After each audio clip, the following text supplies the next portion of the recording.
So, first things first, what exactly is emotional reactivity? It's that knee-jerk reaction we have to certain situations or triggers. You might get angry, frustrated, anxious, or even overly excited without really thinking it through.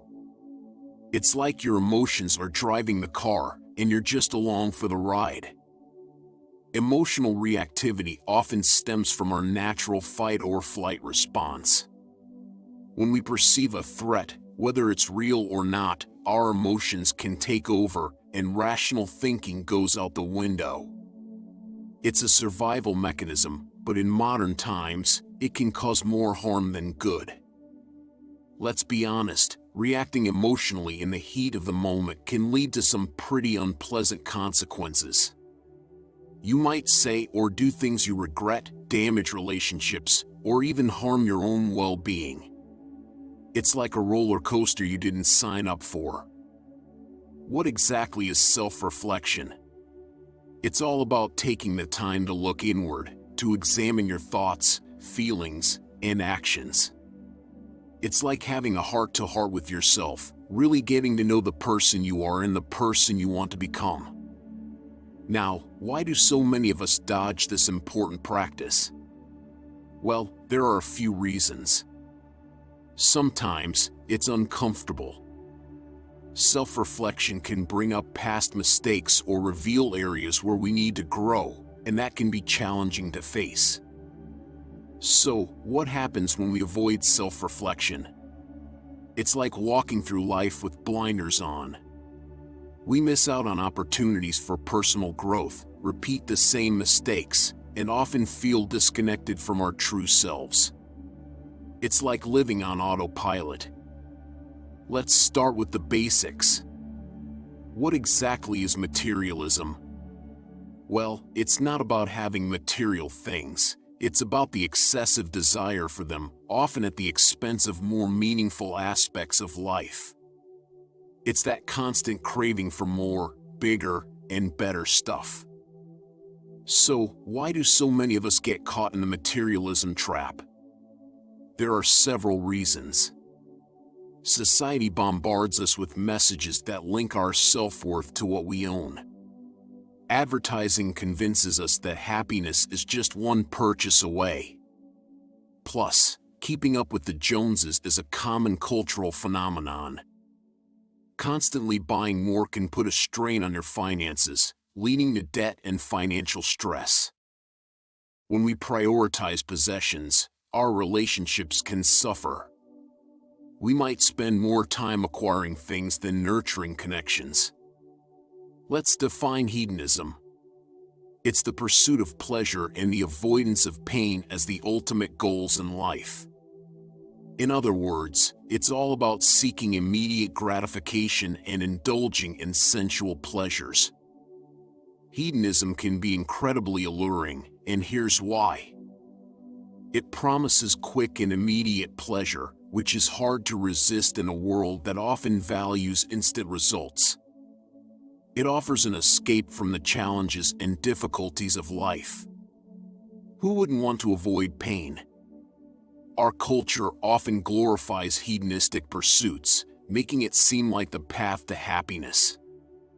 Let's understand why we often find ourselves in the habit of blaming others. Blaming others can be a way to avoid taking responsibility for our actions or decisions. It can serve as a defense mechanism to protect our self-esteem and avoid feelings of guilt or shame. Confronting our own shortcomings can be uncomfortable, so blaming others feels like an easier way out. Blaming others might provide temporary relief, but it often comes with long-term consequences. Continuously pointing fingers can strain relationships and erode trust. It hinders personal growth because we don't learn from our mistakes. Blaming others keeps us in a victim mentality where we feel powerless to change our circumstances. Now, let's talk about how we can put an end to this destructive habit.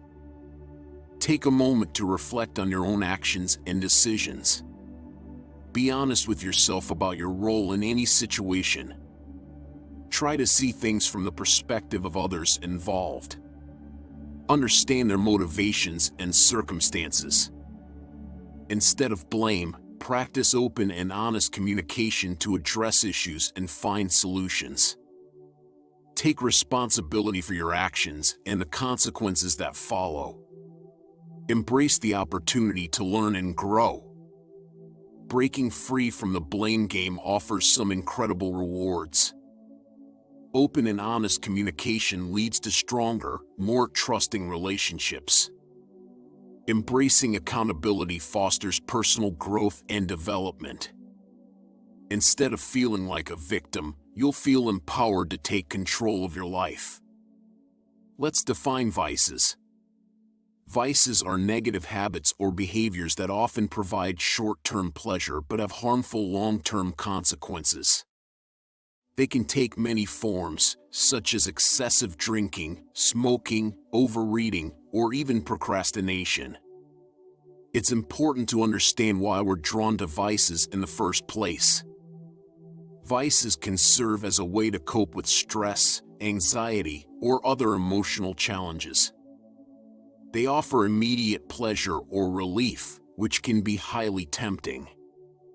Sometimes, we engage in vices because those around us are doing it, or it's considered a societal norm. Vices might provide temporary relief, but they often come with a hefty price tag. Vices can lead to serious health problems, both physical and mental. Excessive indulgence can strain relationships with friends and family. Vices often hinder personal growth and progress. Now, let's get to the heart of the matter. How can we break free from the grip of vices? Recognize and acknowledge your vices. Self-awareness is the first step to change. Don't be afraid to reach out to friends, family, or professionals who can provide support and guidance.